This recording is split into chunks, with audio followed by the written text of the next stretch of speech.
in collaboration with his sister Lydia. Yes. So, Discoverer, how did it feel seeing that on a big screen like that for you? Did it come out dizzying. dizzying being so close? Actually, Dazed Digital were the first.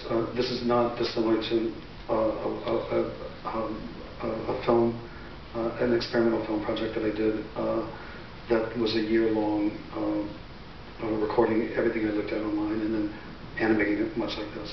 Because that wasn't created on a computer, right? That was shot off a screen from a video camera that you were shooting off the screen, but you were creating the graphics with your sister, right? That's right. Well, she created the graphics through, she works in design, and it's a program called AutoCAD that's very familiar to architects and architect interns, and I just like fucking with it, you know. She showed me all these beautiful, odd architectural drawings, and she was using it with her own band as a backdrop, and I said, "Do you mind if can I poach in on part of that, and will you collaborate with me on this film project?" So we did, and Dominic DeJoseph helped me edit it. The editing was, I basically took all the parts I liked in sequence, sped it up 5 times, and that's what you see here. Brilliant. And that goes back to Jim Herbert, my teacher, who did all the best, saying years ago when he was working with R.E.M. and doing actual music videos that were art films before we kind of succumbed to music video. He said that the human brain loves to take any image and any sound and make them make sense. So with that theory, this looks almost like it was actually edited by someone who knew what they were doing. Right. And in fact, we just had fun with it. Yeah, brilliant. And it's a song about taking over the city, or kind of being very alive in the city, right? It's a song about Manhattan.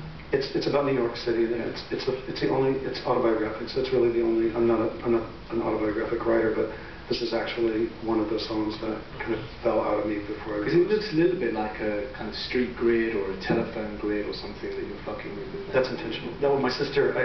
My sister's an amazing artist in her own right, and I told her, "Oh, it's about me on Houston Street." So I went away for a couple of weeks, came back, and she said, "I've got something to show you." And she had kind of created her AutoCAD version of Houston, so we built on that for the last third of the piece.